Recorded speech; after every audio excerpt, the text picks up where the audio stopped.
Variety పూర్ణాలు చేస్తానా చూడండి. ఇగో సేమియాలు, బెల్లం, కొబ్బరి, అటుకులు, నానబెట్టుకున్న బియ్యం, మినప్పప్పు.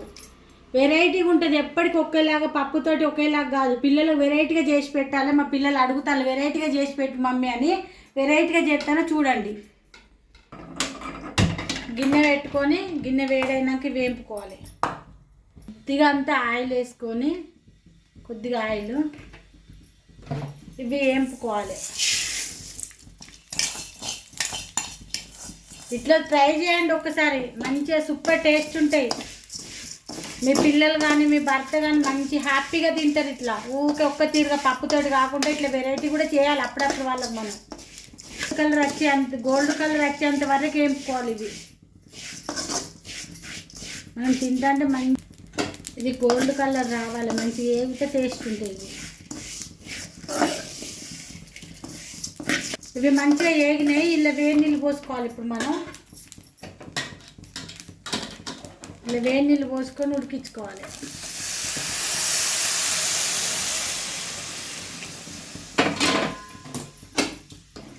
ఇవి మంచిగా ఉడకాలి ఇళ్ళని వేడి నీళ్ళల్లో.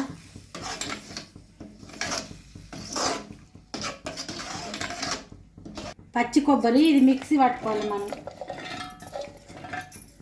ఇది మిక్సీ పట్టుకోవాలి. ఇది మంచిగా అయిపోయింది. ఇది వడగట్టుకోవాలి. ఇక ఉడికినాయి ఇవి.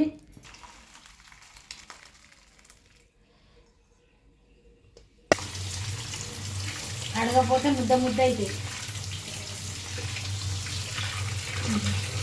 గిన్నె పొయ్యి మీద పెట్టుకోవాలి. ఇలా బెల్లం 2 కప్పుల బెల్లం,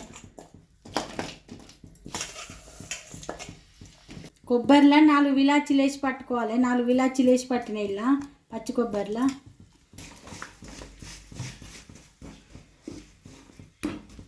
ఇలా వాటర్కి ఇట్లా ఏం వేసుకోవద్దు. కొబ్బరి పట్టేటప్పుడు ఒక చిన్న గ్లాస్ వాటర్ లేస్తా కాబట్టి ఇలా అవసరం లేదు. ఇలానే వేసి పడతా. ఈ కొబ్బరి లేస్తాను, అది కరిగింది బెల్లం. బెల్లం పాకం రావాల్సిన అవసరం లేదు. బెల్లం కరిగిపోతే చాలు, అంతే. కలుపుకోవాలి, దగ్గర కుడకాలి మొత్తం. మళ్ళీ బెల్లంలో వాటర్ పోతే ఏమవుతుందంటే అది ఇది ఎక్కువైపోతుంది. ఈ మూత పెడితే మంచిగా ఉడుకుతుంది, కొబ్బరి స్మెల్ రాకుండా. ఇట్లా ఉడికితే ఏమవుతుందంటే స్మెల్ రాదు, మంచి టేస్ట్ వస్తుంది. ఒక 5-6 రోజులు పక్కకు పెట్టుకున్నా ఖరాబ్ కాదు. ఫ్రిడ్జ్లో పెట్టుకుంటే, బయట పెట్టుకున్నా ఖరాబ్ కాదు. చూసుకుంటా ఉడికిందా లేదా అని. సేమియాలు వేయాలి కదా, ఉడికింది, ఇట్లా దగ్గరికి అయింది. ఇలా ఇప్పుడు సేమియాలు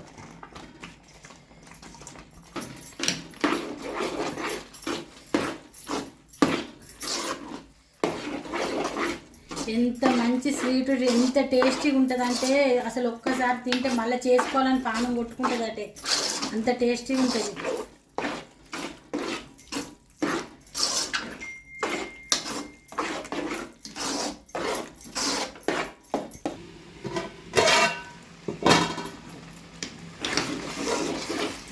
ఇంత నోరు నీళ్ళు ఊరుతానే అంత టేస్టీ అవుతుంది ఇది. ఇక మూత పెట్టుకోవద్దుగా, మూత పెట్టద్దిగా, ఉడకాలి. అది ఇట్లా దగ్గర పడాలి. ఇంకొక 5-10 నిమిషాలు అయితే అయిపోతుంది. ఇది ఇట్లా ముద్దకు రావాలి. ఇక అయిపోయింది, బంద్ చేస్తాను. గ్యాస్ ఆఫ్ చేసుకొని చల్లారి పెట్టుకోవాలి. చల్లారినాక ఇంకా గట్టి పడుతుంది. ఇది ఇట్లా ముద్దకు వచ్చింది. ఇంకా చల్లారినాక ఇంకా గట్టి పడుతుంది. ఆఫ్ చేసుకొని మనం ఈ పూర్ణాల కోసం ఈ పిండి పట్టుకుందాం. బియ్యం, మినప్పప్పు. బియ్యం మంచిగా నాన్నాయి. 4 గంటల దాకా నానాలి. ఇట్లా అంటే పిండి పిండి అయినాయి కావాలి, మంచిగా నాన్నట్టు. అట్లయితే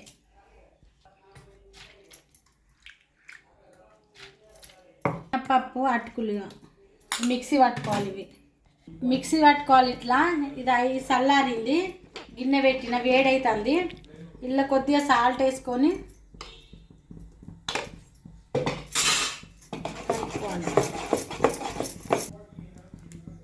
గిన్నె మంచిగా వేడైంది. నూనె దానికి సరిపోయేంత నూనె పోసుకోవాలి. ఇట్లా ముద్దలు తీసుకొని చల్లారింది మంచిగా.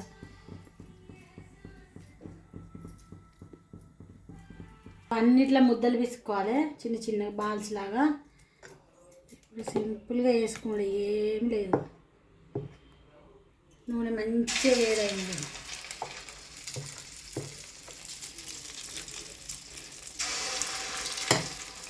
ఊరికే పప్పుతో తింటే అంత గ్యాస్ వస్తుంది, పప్పు డైజెషన్ అయితే లేదు, అట్లా తింటాను అని ఫీల్ కాకుండా ఇట్లా చేసుకోండి.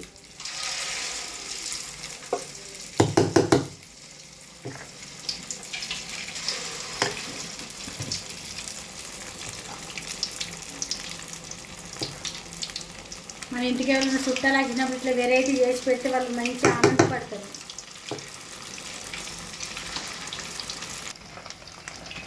అన్నింటితో తిప్పుకోవాలి, ఎర్రగా అయితే కాల్చుకోవాలి మంచిగా అన్నీ.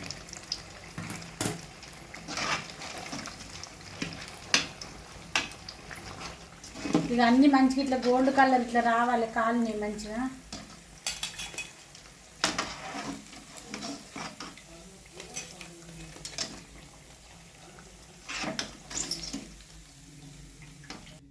అన్నిట్లనే వేసుకోవాలి.